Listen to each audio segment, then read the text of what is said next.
من يهد الله فلا مضل له ومن يضلل فلا هادي له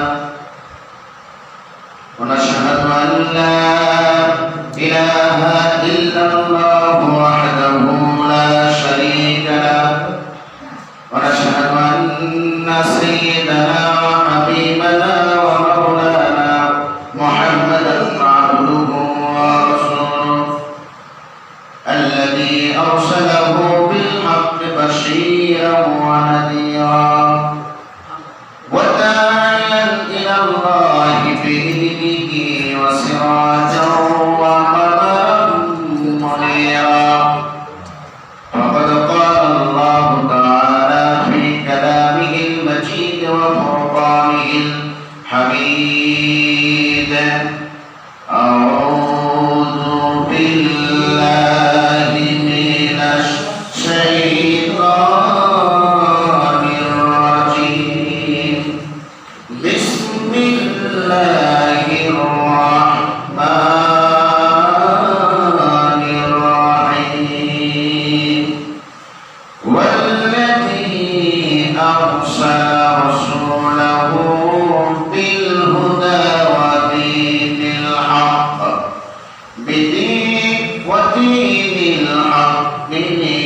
ليظهره على الدين كله ولو كره المشركون يا أيها الذين آمنوا هل أدلكم على تجارة تنجيكم من عذاب أليم تؤمنون بالله ورسوله وتجاهدون في سبيل الله بأموالكم وأنفسكم ذلكم خير لكم إن كنتم تعلمون صدق الله العظيم وقال تعالى بشأن حبيبه مخبرا وآمرا إن الله وملائكته يصلون على النبي يا أيها الذين آمنوا صلوا عليه وسلموا تسليما اللهم صل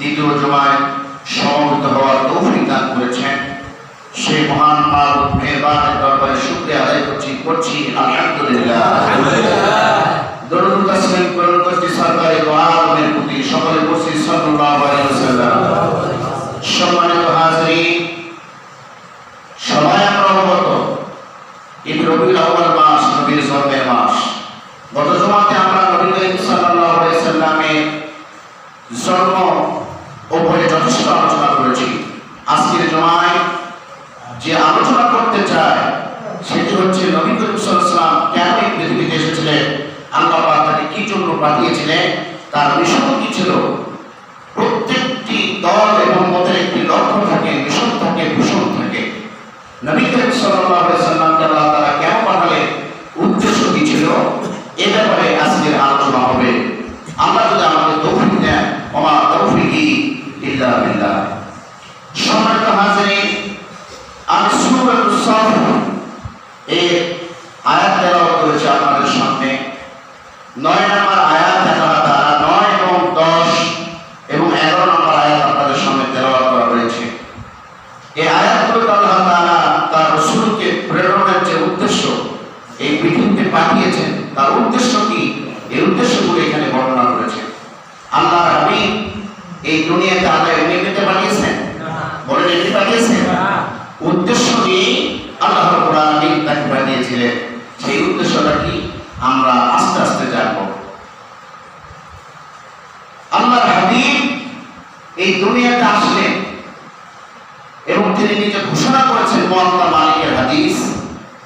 হাবিব বলেছেন আল্লাহ তাআলা আমাকে এই পৃথিবীতে শিক্ষক হিসেবে প্রেরণ করেছেন। কি হিসাবে বলেন? শিক্ষক হিসেবে। নবী করিম সাল্লাল্লাহু আলাইহি সাল্লাম বলেছেন বুইসতু মুআল্লিমা, আমি শিক্ষক হিসেবে পৃথিবীতে এসেছি। এখন প্রশ্ন হলো, যিনি পৃথিবীতে যিনি কোনো আক্ষরিক জ্ঞান শিখেন নাই, আলিফ বা তা সা এভাবে ধরে ধরে কেউ পড়ার নাই, যিনি লিখতে জানতেন না, পড়তে জানতেন না, অথচ তিনি বলেছেন আমি শিক্ষক হিসেবে পৃথিবীতে এসেছি। কথাটা কি আমাদের কাছে একটু আশ্চর্য লাগে না? অথচ নবী করিম সাল্লাল্লাহু আলাইহি ওয়াসাল্লাম লিখতে জানতেন না, পড়তে জানতেন না, তাই বলে কি নবী মূর্খ ছিলেন নাকি? কথা বলেন, মূর্খ ছিলেন? মূর্খ ছিলেন। আল্লাহর হাবিবকে পড়ানোর মতো যে যোগ্যতা সম্পন্ন শিক্ষক দরকার, নবীজির জন্য যে ধরনের শিক্ষক প্রয়োজন, তার জ্ঞান পিপাসার জন্য যে ধরনের শিক্ষকের প্রয়োজন, পৃথিবীতে এরকম কোন শিক্ষক ছিল না। ছিল নাকি বলেন? আল্লাহর হাবিবের যে ধরনের জ্ঞান পিপাসা জানতে চান, এরকম কোন শিক্ষক আল্লাহ পাক পৃথিবীতে রাখেননি। কেবলমাত্র তার জ্ঞান পিপাসা মেটাতে পারে অসীম জ্ঞানের মালিক, যার জ্ঞানের কোনো সীমা নেই, যার জ্ঞানের কাছে আল্লাহ পাক পৃথিবীর মানুষদেরকে জ্ঞান দিয়েছেন আর বলেছেন তোমাদেরকে সামান্যতম জ্ঞান দিয়েছি, সামান্যতম জ্ঞান দিয়েছি। অসীম জ্ঞানের মালিককে আল্লাহ। যার আল্লাহ পাক অসীম জ্ঞানের মালিক, সেই অসীম জ্ঞান থেকে নবীকে জ্ঞান দিলেন। এই জন্য আল্লাহ পাক পৃথিবীতে নবীর জন্য কোনো শিক্ষক রাখেন নাই, স্বয়ং আল্লাহ রাব্বুল আলামিন নবীর শিক্ষক হয়েছে। সুবহানাল্লাহ। নবীর শিক্ষক আল্লাহ তাআলা। আল্লাহর হাবিবকে আল্লাহ পাক নবুয়ত দান করলেন,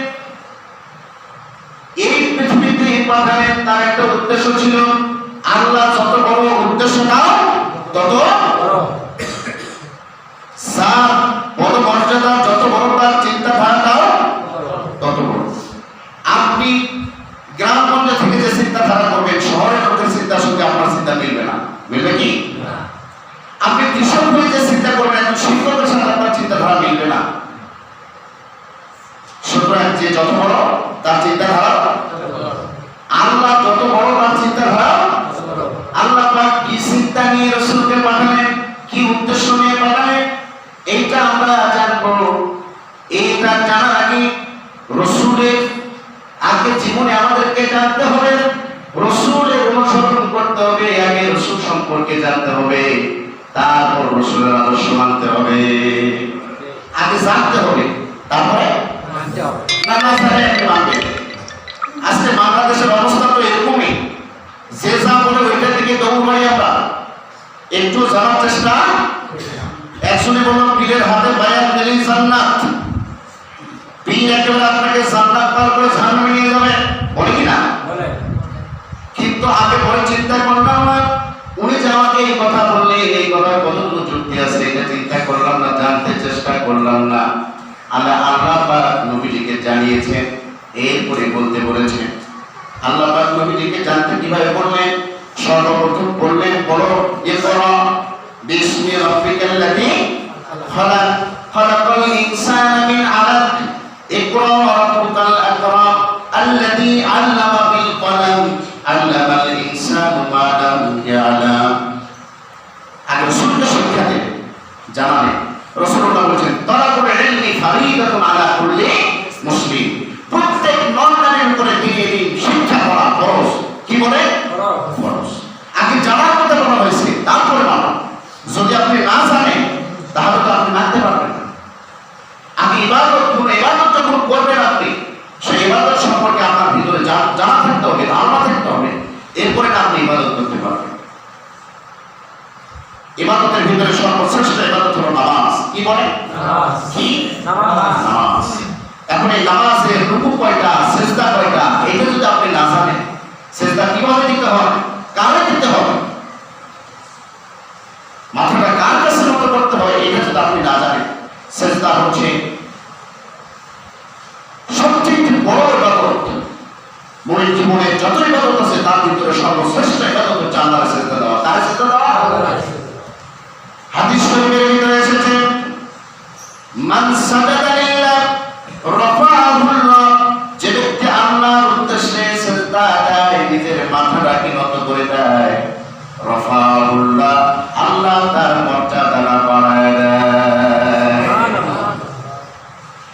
সেজদা দেওয়ার নিয়ম কানুন যদি আপনি না জানেন, পীরের পায়ে সেজদা দেওয়ার কথা যদি আপনি না জানেন, এটা কত বড় শিরক।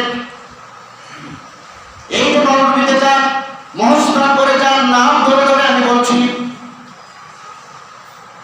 এখানে গেলে দেখতে পাবেন পীরের পায়ে সেজদা দেয় কিভাবে, মাজারে গিয়ে সেজদা দেয় কিভাবে, এটা আপনি দেখতে পাবেন। সেজদা কেবল করার যোগ্য কে? আল্লাহ। কে বলেন? আল্লাহ। না পীর সাহেব? আল্লাহ। মাথাটা নত হবে কার কাছে? কোন পীর সাহেবের কাছে আমাদের মাথাটা নত হতে? আপনি তো জানেন না, আপনারে বলা হয়েছে পীরের কাছে সেজদা দিলে এত এত পাওয়া, আপনি জানার চেষ্টা করলেন না যে এটা কত বড় শিরক, এটা কত বড় শিরক। এই জন্য আগে জানতে হবে, তারপরে আমরা রাসূলের জীবনে আগে জানবো, তারপরে রাসূলুল্লাহ কি কি করেছেন এটা আগে জানবো, তারপরে এই যে জুমার নামাজ হয়, জুমার নামাজের খুতবা নামাজের আগে হয় না পরে হয়? আগে হয়। কখনো হয়? আর ঈদের খুতবা নামাজের পরে। এখন আপনি যদি ঈদের খুতবা নামাজের আগে দেন আর জুমার খুতবা নামাজের পরে দেন, নামাজ হবে না? কথা বলেন হবে না? আপনি এই ইবাদত সম্পর্কে যদি আপনার ধারণা না থাকে যে জুমার নামাজের আগে খুতবা দিতে হয় আর ঈদের নামাজের পরে, আপনি উল্টা পাল্টা করেন, তাহলে আপনার ইবাদত কবুল হবে না। এই জন্য আগে জানতে হবে, তারপরে কথা কি বোঝা যাচ্ছে? প্রত্যেককে ইবাদত জানতে হবে। ইবাদত যদি না জানে তাহলে তার অনুসরণ করা যাবে না। অন্ধ অনুসরণ ইসলাম সাপোর্ট করে না। আপনি অন্ধভাবে তার অনুসরণ করবেন, এটা ইসলাম জায়েজ করেনি, এটা আপনাকে ইসলাম সাপোর্ট দেয় না। অন্ধের অনুকরণ করা যাবে না, জেনে বুঝে। এই জন্য তো আপনাকে আকল দেওয়া হয়েছে, জ্ঞান দেওয়া হয়েছে, যাতে আপনি অনুসরণ করতে পারেন, সঠিকটা জানতে পারেন। আল্লাহ হাবিব আমরা ভালোবাসি শুধু না জেনে, রাসূল আপনারা অনেক ভালোবাসি। এই যে রবিউল আউয়াল মাস, ইয়া নবী সালামু আলাইকা বললাম, একটু মিষ্টি খাইলাম, রাসূলের জন্য প্রেম ভালোবাসা দিলাম, মিলাদ করে আমার বাজারে আমি নিজেও মিলাদ পড়ি, কিয়াম করি, কিন্তু তার মানে এই নয় মিলাদ পড়ে আর কিয়াম দিয়ে রাসূলের ভালোবাসা পাওয়া যাবে? পাওয়া যাবে না, সম্ভব না। এর নাম ভালোবাসা নয়। রাসূলুল্লাহ বলছে কেউ যদি আমাকে ভালোবাসতে চায় তাহলে হাদিস শরীফে বলা আসছে, আল্লাহর হাবিব বলেন কোন মানুষ যদি আমাকে ভালোবাসতে চায়, মান আহাব্বা সুন্নতি ফাকাদ আহাব্বানি ওয়া মান আহাব্বানি কানা মা'আল জান্নাহ। যে ব্যক্তি আমার সুন্নাতের অনুসরণ করে সে আমাকে ভালোবাসে। কথাটা লক্ষ্য করেছেন? যে ব্যক্তি আমার সুন্নাতের অনুসরণ করে সে আমাকে ভালোবাসে, আর যে আমারে ভালোবাসলো কানা মা'আল জান্নাহ, ওই ব্যক্তি আমার সঙ্গে জান্নাতে থাকবে। সুন্নাতের অনুসরণ করতে হবে। আর রাসূলুল্লাহর সুন্নাহ কি এটা আমাদেরকে জানতে হবে। রাসূলুল্লাহর সুন্নাহ শুধু মাথায় টুপি দেওয়া নয়, রাসূলুল্লাহর সুন্নাহ শুধু গায়ে জুব্বা দেওয়া নয়, রাসূলুল্লাহর সুন্নাহ শুধু লম্বা দাড়ি রাখা নয়, রাসূলুল্লাহর সুন্নাহ শুধু চোখে সুরমা লাগানো নয়, রাসূলুল্লাহর সুন্নাহ শুধু একটা ভালো কাজে সাহায্য করা নয়। রাসূলুল্লাহ এসব সহজ সহজ সুন্নাহ, কিন্তু রাসূলুল্লাহর সুন্নাহ এটা আছে দিন কায়েমের জন্য নিজের জন্মভূমি ছেড়ে দিয়ে মদিনায় হিজরত করেছে, দিন কায়েমের জন্য তায়েফের জমিনে রাসূলুল্লাহ মার খেয়েছে, দিন কায়েমের জন্য নবীজির দান্দান মোবারক শহীদ হয়েছে। এবং রাসূলের সুন্নাহ, এই সহজ সুন্নাহগুলো আমরা মানতে চেষ্টা করি, কিন্তু রাসূলের কঠিন সুন্নাহগুলো শুনলে পরে আমাদের জানা হয়ে যায়, ঠিক না? রাসূলের সুন্নাহ সম্পর্কে আমাদের ধারণা থাকতে হবে। রাসূলুল্লাহ কোন পথে চলেছে, রাসূলুল্লাহকে অনুসরণ করব, আমি তার সম্পর্কে জানবো। সহজ সহজ সুন্নাহ আমরা মানতে ভালোই পারি, কিন্তু কঠিন সুন্নাতের কাছে তার কাছেও যায় না।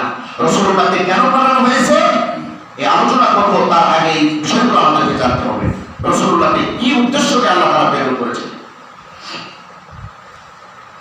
আল্লাহর হাবিব বলেন কুল্লু উম্মতি ইয়াদখুলুনাল জান্নাহ, প্রতিটা উম্মত আমার জান্নাতে যাবে, ইল্লা মান আবা, কেবলমাত্র আবা ছাড়া। ইল্লা রাসূলুল্লাহ কি মান আবা ইয়া রাসূলুল্লাহ, আল্লাহ রাসূল আবা আমাকে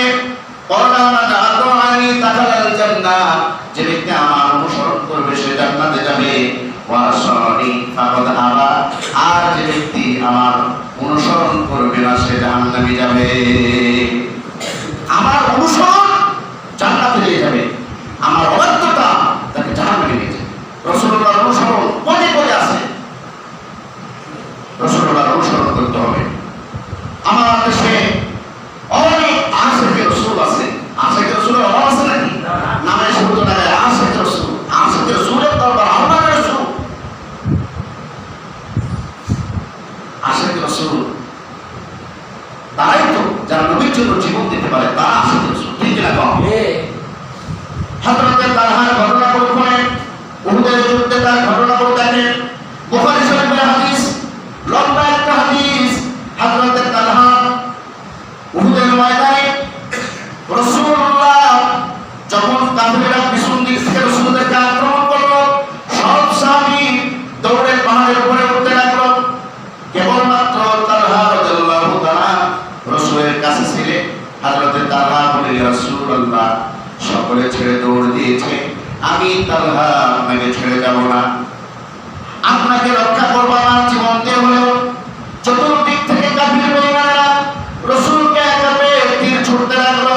হযরত তালহা নিজের বুকটা বেঁধে দিলে, বুকটা বেঁধে দিয়ে সমস্ত তীরগুলো তিনি বুকে ধরতে লাগলেন। হযরত তালহা কিছুক্ষণ পর একটু সামনের দিকে গেলেন। রাসূলুল্লাহ বললেন, তালহা তুমি কেমন সামনের দিকে এগিয়ে যাও? হযরত তালহা বলে, ইয়া রাসূলুল্লাহ, ওই যে দূর থেকে তীর নিক্ষেপ করতেছে, তীরের একটা ফোর্স আছে, ওই তীরটা এসে যদি আমার দেহ ভেদ করে বের হয়ে গিয়ে আপনাকে লাগে, এটা আমি সহ্য করতে পারবো না, এই জন্য একটু দূরে যেতেছি, যাতে করে তীরটা আগে বের হয়ে অন্যদিকে চলে যায়, আপনার শরীরে না লাগে। যুদ্ধ শেষে লক্ষ্য করে দেখা গেল হযরত তালহাকে উল্টায় পাল্টে দেখা গেল একটা নয় দুইটা নয় ৭০টা তীর তার শরীরের ভিতরে লেগেছিল। ৭০টা তীরের বিনিময়ে এই ভালোবাসা দিয়ে সে রাসূলকে রক্ষা করেছে। এর নাম আশিকে রাসূল, এর নাম কি বলে? খালি আশিকে রাসূল দাবি করো আর বড় বড় ট্যাক্সি ছাড়াও, এর নাম আশিকে রাসূল নয়। আজকে টাক মাতা সে বলে রাষ্ট্র ধর্ম ইসলাম মানি না, ঠিক না? তুমি টাক মাতা পৃথিবীতে থাকবা কিনা জানি না, ইসলামকে বন্ধ করো কিনা তোমার না। রাষ্ট্র ধর্ম ইসলাম, রাষ্ট্র ধর্ম থাকবে। রাষ্ট্র ধর্ম থেকে ইসলামকে কেউ যদি নামাতে চায়, মুসলমানদের রক্ত যাবে, একটা মুসলমান জীবিত থাকতে রাষ্ট্র ধর্ম থেকে ইসলামকে নামানো যাবে। আমাদের শরীরের ভিতরে সাইয়েদনা ইব্রাহিম আলাইহিস সালামের রক্ত বইছে, আমরা ইব্রাহিমের সন্তান। আমাদের বাপ কি কম বাপ ছিল নাকি? বলে আমাদের বাপের শক্তি কত ছিল? আমাদের বাপ মূর্তি পূজকের সামনে নিজের মাথাকে নত করেছে। আমরা তার সন্তান, আমরা কোন মূর্তি পূজক আর হিন্দু ভারতের পাঁচটা কোরআনের সাথে নিজের মাথাকে নত করতে চাই না। তুমি তার মাথা ক্ষমতা পাইছো, ক্ষমতা কয়দিন? মাত্র একদিন। একদিনের দুনিয়ায় এত মাথাদারি করো না, ক্ষমতা শেষ, রাস্তা রিক্সা পর্যন্ত তোমাকে জুতা দিয়ে ফেরত দিবে, ঠিক না? প্রিয় ভাইরা, রাসূলুল্লাহ সুন্নাহ মানতে হবে, রাসূলুল্লাহ জীবনের আদর্শকে গ্রহণ করতে হবে। ওয়াসি উহুদের যুদ্ধে রাসূলের চাচা হামজাকে মর্মান্তিক ভাবে সে মেরেছে। রাসূলুল্লাহ মক্কা বিজয়ের পর মক্কায় যখন রাসূলুল্লাহ ঢুকলেন, 11 জনকে হত্যার নির্দেশ দিলেন। কতজন? 11 বলে 11 জনকে হত্যার নির্দেশ দিলেন। তার ভিতরে ওয়াসি একজন ছিলেন। রাসূলুল্লাহ ওয়াসি নিজেকে আত্মগোপন করলেন। রাসূলুল্লাহ যখন মদিনায় ফিরে গেলেন, ওয়াসি একটা কালো কাপড় মুড়ি দিয়ে রাসূলুল্লাহর কাছে গেলেন। গিয়ে রাসূলের সামনে মুখ ঢাকা অবস্থায় বলেন, ইয়া রাসূলুল্লাহ, কেউ যদি তাওহীদের কালেমা গ্রহণ করে, কেউ যদি তাওহীদের কালেমা পাঠ করে, তাকে হত্যা করা, তাকে কি মেরে ফেলা, তাকে কি আর জায়েজ আছে? না তার জীবনের সমস্ত গুনাহ মাফ হয়ে যাবে? রাসূলুল্লাহ বলেন তার জীবনের সমস্ত গুনাহ মাফ হয়ে যাবে, তাকে আর হত্যা করা যাবে না।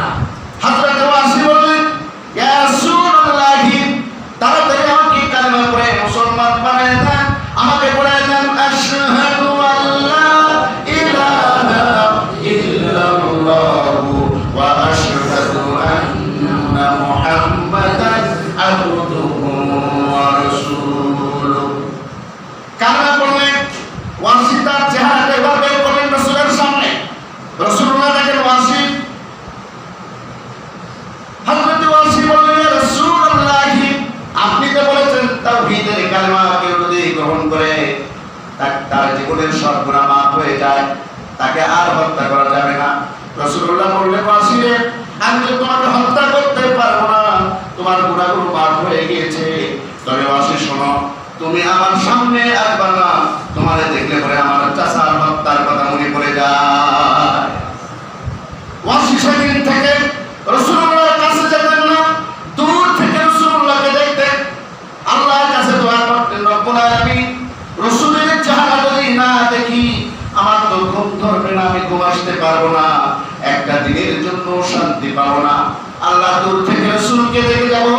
এই অবস্থায় ওয়াসি রাসূলকে দেখতেন। রাসূলুল্লাহ ইন্তেকাল করলেন।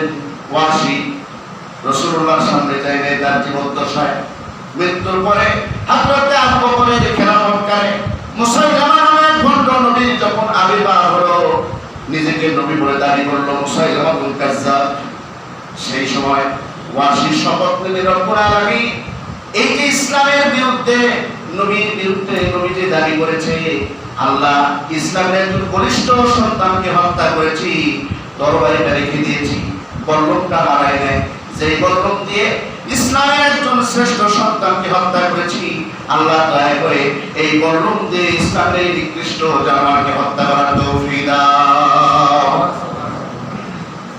যুদ্ধে বেরোন করলেন আবু বকর, মুসাইলামাতুল কাজ্জাবের বিরুদ্ধে যুদ্ধ। ওয়াসি চলে গেলেন, সকলের অবচরে তিনি তাঁবুর ভিতরে ঢুকে পড়লেন। তিনি মহলে ঢুকে পড়লেন, ওয়াসিকে খুঁজতে লাগলেন। খুঁজতে খুঁজতে গিয়ে দেখে ওয়াসি এক জায়গায় বসা, মুসাইলামাতুল কাজ্জাব এক জায়গায় বসা। ওয়াসি তার বল্লম দিয়ে মুসাইলামাতুল কাজ্জাবকে হত্যা করলেন। রক্তমাখা বল্লম নিয়ে সাহাবীদের সামনে হাজির হয়ে বললেন, সাহাবীরা শোনো, রাসূলুল্লাহর চাচাকে, ইসলামের একজন বলিষ্ঠ বীরকে হত্যা করেছি। রাসূলুল্লাহ এই জন্য আমি তার সামনে যেতে পারি নাই, মনের ভিতরে অনেক কষ্ট আমার, রাসূলুল্লাহর জীবদ্দশায় তার সামনে যেতে পারি নাই, কিন্তু আজকে ইসলামের একজন নিকৃষ্ট জানোয়ারকে হত্যা করে আমার মনে হয় রাসূলের টুকরো ভিতরে আমি জোড়া লাগাই দিয়েছি।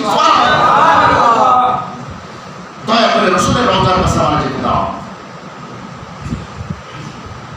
হযরত ওয়াসি রাসূলুল্লাহর রওজার কাছে যাবে, আবার ইতস্তত করে, না জানি রাসূলুল্লাহ মন খারাপ করে নাকি, একবার সামনে যায়, একবার পিছনে ফিরে আসে ওয়াসি।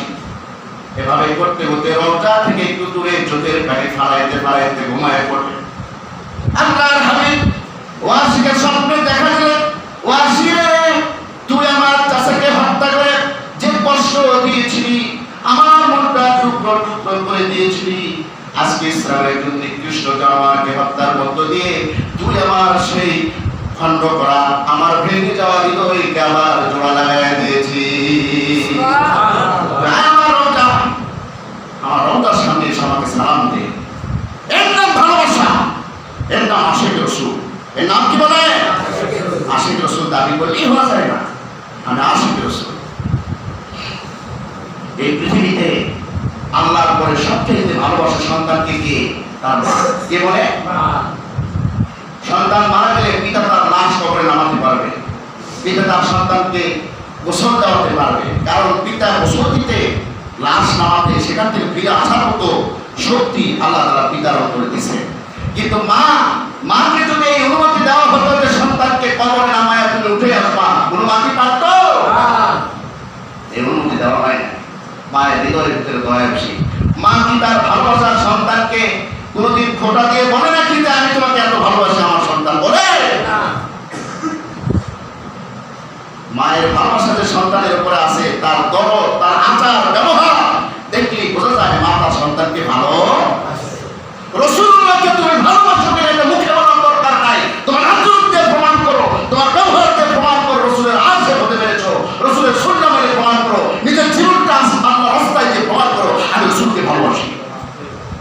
শুধু আশিকে রসুল বলে সিলেসিলি করবো না, ঠিক না? প্রিয় ভাইয়া, আল্লাহ পাক রসুলকে কেন প্রেরণ করলেন এবার শুনে একটু কান লাগায় আল্লাহ পাক বলছেন ওয়াল্লাযী আরসালা রাসূলাহু বিল হুদা ওয়া দীনিল হক লিইয়ুযহিরাহু আলাদ দীনি কুল্লিহি ওয়ালাউ কারিহাল মুশরিকুন। ওয়াল্লাযী আরসালা রাসূলাহু বিল হুদা, আল্লাহ পাক তার রাসূলকে প্রেরণ করেছেন হুদা দিয়ে, কোরআন দিয়ে। কি দিয়ে বলেন? কি দিয়ে? কোরআন দিয়ে। দিন হক সহকারে আল্লাহ পাক তার রাসূলকে প্রেরণ করেছেন। কেন? যাতে করে এই কোরআনের আলো সারা পৃথিবীতে আল্লাহ রাসূল বাস্তবায়ন করতে পারে। যদিও কাফেররা এই বাস্তবায়ন করতে গিয়ে তারা একটু বেজার হয়, আল্লাহর কোনো যায় আসে না। রাষ্ট্র ধর্ম তুমি ইসলাম চাও না, কি হবে? আমাদের কোনো যায় আসে না। যেখানে আল্লাহ নিজে বলেছেন কাফেরদের মন খারাপ হলেও হতে পারে, ইসলামের কোনো যায় আসে না।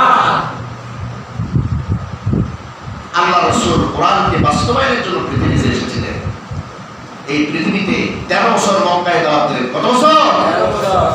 3 বছর গোপনে দিয়েছেন, 3 বছর অত্যন্ত গোপনে দাওয়াত দিয়েছেন, বাকি 5 বছর প্রকাশ্য দিয়েছেন।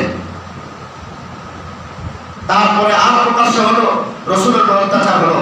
এই 13 বছরের দাওয়াতে মাত্র 150 জন রাসূলের হাতে বায়াত গ্রহণ করেছে, ইসলাম কবুল করেছে। কতজন?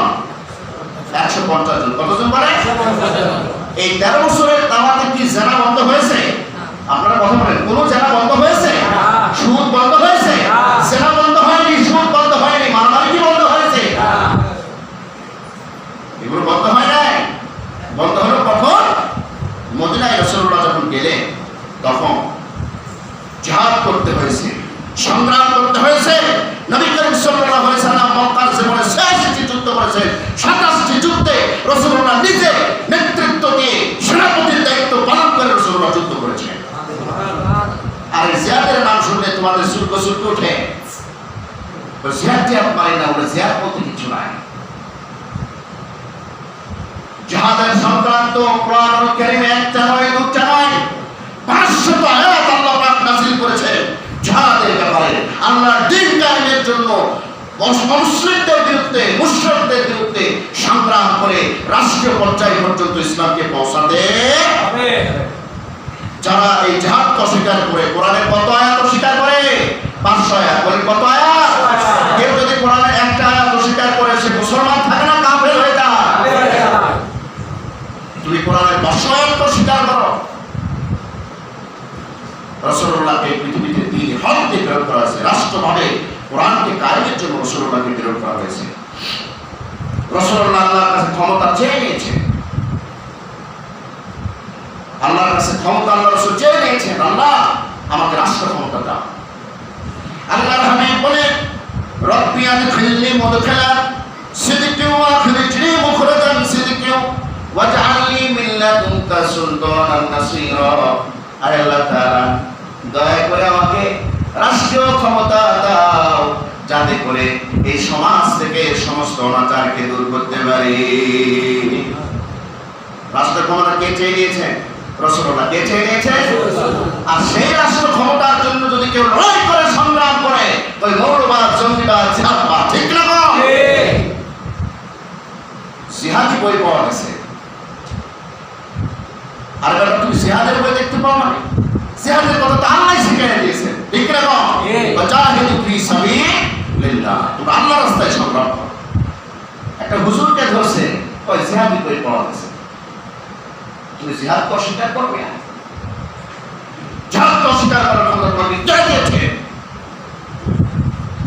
রাসূলুল্লাহ জিহাদ করেছে। রাসূলুল্লাহ এই পৃথিবীতে এসেছেন। ইসলাম এমনি এমনি পৃথিবীতে আসে নাই। ইসলাম এসেছে রক্তের উপর দিয়ে, হাজার সাহাবীর রক্ত দিয়েছে এই ময়দানে। এরপর ইসলামের এই বিজয় পতাকা উঠেছে, ঠিক না? এমনি এমনি বিজয় আসে না।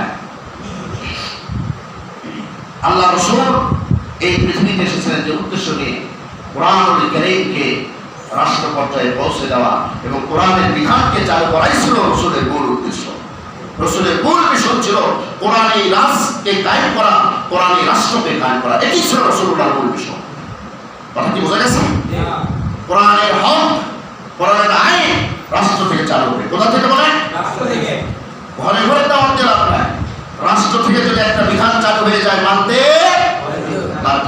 হেলমেটের বিধান চালু হলো, এক রাতে যত পরিমাণ হেলমেট বিক্রি হয়েছে সারা বছরে কি বিক্রি হয়েছে? সরকার ঘোষণা দিয়েছে ড্রাইভিং লাইসেন্স লাগবে, না হলে 21,000 টাকা জরিমানা।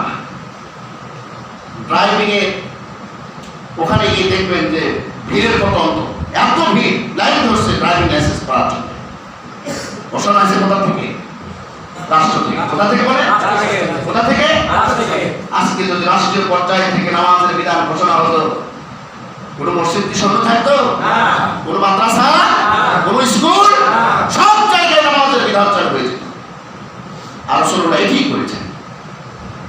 রাসূলুল্লাহ রাষ্ট্রীয় ক্ষমতা হাতে পেয়েছে, এরপর আল্লাহ তাআলা বিধান নাযিল করেছেন, ওয়া মা উমিরু ইল্লা লিয়াবুদুল্লাহা মুখলিসিনা লাহুদ-দীন হুনাফাআ ওয়া ইউকিমুস সালাতা ওয়া ইউতুজ যাকাতা যালিকা দীনুল কাইয়িমা। হে রাসূল, নামাজকে প্রতিষ্ঠা করুন, যাকাতকে প্রদান করুন, এটা দ্বীনের অন্তর্ভুক্ত। আপনাকে যে দিন দিয়ে প্রেরণ করেছি, নামাজকে প্রতিষ্ঠা করা আর যাকাতকে প্রদান করা, এই দিনের ভিতরে দুটো কাজ। নামাজ প্রতিষ্ঠার অর্থ এই নয় যে আমি ইসলাম কায়েম করে ফেলেছি, যাকাত প্রদানের অর্থ এই নয় যে আমি ইসলাম কায়েম করে ফেলেছি।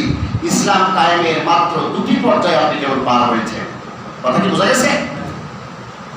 সমাজ থেকে যারা ব্যবচার বন্ধ করো, এই যারা ব্যবচার ততক্ষণ পর্যন্ত বন্ধ হবে না যতক্ষণ পর্যন্ত রাষ্ট্র থেকে কোনো ঘোষণা না আসবে।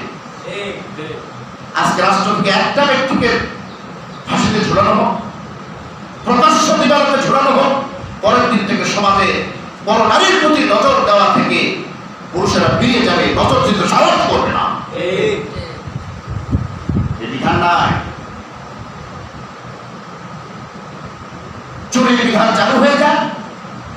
ইসলাম যে বিধান দিয়েছে, কোরআন যে বিধান দিয়েছে চুরির ব্যাপারে, রাসূলুল্লাহ যা কায়েমের জন্য এসেছিলেন, আস-সারিকু ওয়াস-সারিকাতু ফাক্তাউ আইদিয়াহুমা, চোর হোক চুর হোক, চুরি করেছে ধরা পেয়েছে, যদি প্রমাণিত হয় যে ইচ্ছাকৃতভাবে চুরি করেছে, অভ্যাসগত কারণে চুরি করেছে, তাহলে তার হাত কেটে দাও। হযরত ওমরের খেলাফতকালে হযরত ওমর ঘোষণা দিলেন, দুর্ভিক্ষ দেখা দিল হযরত ওমরের সময়। হযরত ওমর ঘোষণা দিলেন যে এই সময় যদি কোনো চোর ধরা পড়ে, চোরের হাত কাটার আগে প্রমাণ করো সে পেটের দায়ে করেছে আর অভ্যাসের কারণে করেছে। যদি পেটের দায়ে করে দেয় তাকে ছেড়ে দাও, আর যদি অভ্যাসের কারণে করে থাকে তার হাতটা কেটে দাও। এই বিধান যদি চালু হতো, চুরি থাকতো? ডাকাতি থাকতো? এই বিধান চালু হবে না তো। এই বিধান চালু হলে ক্ষমতায় যারা বসা কলমের খোঁচা দিয়ে জনগণের মানকে মারতে পারবে না, ওদের হাতটা আগে কাটা যাবে। ঠিক না? এই বিধান চালু হয় না। সেই মুসলিম দেশে বাস করি, যে মুসলিম দেশে কোরআনের রাজ নাই, কোরআনের কোনো আইন না। আল্লাহ তাআলা বলছেন, ইনিল হুকমু ইল্লা লিল্লাহ, আইনটা, পৃথিবীটা, সৃষ্টিটা, হুকুম এটা নাই। খালি কইয়া নাকি সালামু আলাইকা, রাসূলুল্লাহ এটা প্রতিষ্ঠা করতে এই পৃথিবীতে এসেছিলেন। কোরআনের রাজকে কায়েম করার জন্য রাসূলুল্লাহ এই পৃথিবীতে এসেছিলেন। রাসূলুল্লাহর মিশন ছিল কি? রাসূলুল্লাহ এই পৃথিবীতে এসেছেন, মানুষকে শিক্ষা দিয়ে গিয়েছেন তার প্রতিটি জীবনে। লাকাদ কানা লাকুম ফি রাসূলিল্লাহি উসওয়াতুন হাসানাহ। রাসূলের প্রতিটি সময়, প্রতিটি জীবন, সবকিছুই মানুষের জন্য আদর্শ, সকলের জন্য আদর্শ। এই জন্য রাসূলুল্লাহর মিশনের ব্যাপারে রাসূলুল্লাহ পৃথিবী আসলেন খালি নরম নরম ঘটনা বলে, রাসূলুল্লাহর জীবনের কিছু করুণ কাহিনী বলে জনগণকে উদ্বুদ্ধ করে, মায়া সৃষ্টি করে। রাসূলুল্লাহর জীবনের যেসব কঠিন পদক্ষেপ কাফেরদের বিরুদ্ধে নিয়েছেন, ইসলামকে রাষ্ট্র পর্যায়ে নিয়ে যাওয়ার জন্য রাসূলুল্লাহ যে ভূমিকা রেখেছেন, এই কথাগুলো বলো, মসজিদের মেম্বারে বলো, ওয়াজের মাহফিলে বলো, সেখানে বলো, সত্য কথাকে তুলে ধরো, রাসূলুল্লাহর জীবনকে তুলে ধরো আর নিজের জীবনে বাস্তবায়ন করো। এর নাম হচ্ছে রাসূলের প্রতি ভালোবাসা, রাসূলের মহব্বত। প্রিয় ভাইরা, সুতরাং আমি আর কথা বাড়াতে চাই না, অনেক সময় হয়ে গিয়েছে। আমি একটি কথা বলতে চাই, বাংলাদেশ থেকে ইসলামকে তুলে দেওয়ার জন্য তৎপরতা চালানো হচ্ছে। আজকে হিন্দুদের মন্দির চলে, মুসলমানের মাহফিলকে বন্ধ করে দেওয়া হয়, ঠিক না? মুসলমানের মাহফিল বন্ধ করে দেওয়া হয়। হিন্দু মণ্ডপে সারাদিন লোক থাকে, মুসলমানের মাহফিলে কয় ঘন্টা লোক থাকে? 1 থেকে 1.5 ঘন্টা। এই মাহফিলকে তোমরা বন্ধ করো, কি জবাব দেবো আমার কাছে? মাহফিলে কি আমরা কালকে মাহফিল থেকে উঠে গিয়ে কোন মুসলমানকে আজ পর্যন্ত কোন হিন্দুর মন্দির ভেঙেছে? আমরা ভালো কথা বলি, কোরআনের কথা বলি, হক কথা বলি, সহ্য হয় না? সহ্য হবে, সময় আসতেছে। আমি বারবার বলে থাকি, মায়ের প্রসব বেদনা যত বাড়ে, সন্তান ভবিষ্যৎ হওয়ার সময় তত আসন্ন, খুশির সংবাদ তত বাড়তে থাকে। মুসলমানের কষ্ট দেখতেছ, মুসলমানেরা বিজয় অর্জন করবে। বাংলার জমিনে আব্বাস আলী খানের গাওয়া সেই গান, একদিন কালেমার পতাকা এদেশের জমিনে উঠবে উঠবে, কেউ আটকাতে পারবে না। আল্লাহ তাআলা সেই অপেক্ষায় আমাদেরকে রেখেছেন। আমরা আছি ইনশাআল্লাহ, আল্লাহর কাছে আশাবাদী আমরা যে আল্লাহ তাআলা আমাদেরকে সেই দিন দেখাবেন। আমরা ধৈর্য ধরবো, ধৈর্যের সাথে মোকাবেলা করবো কাফেরদেরকে। রাসূলুল্লাহর মিশনকে আমরা পথ রাখবো। প্রিয় ভাইরা, রাসূলুল্লাহর মিশন কি ছিল? কোরআনের রাজ কায়েম করা। কি কায়েম করা বলে? কোরআনের রাজ কায়েম করা। রাষ্ট্রীয় পর্যায় পর্যন্ত কোরআনের রাজকে কায়েম করতে হবে। এজন্য যেই দল ইসলামী আন্দোলনের পথে হাঁটে, যে দলটা কোরআনকে রাষ্ট্র পর্যায় পর্যন্ত পৌঁছতে চায়, এই দলকে আমরা খুঁজবো এবং এই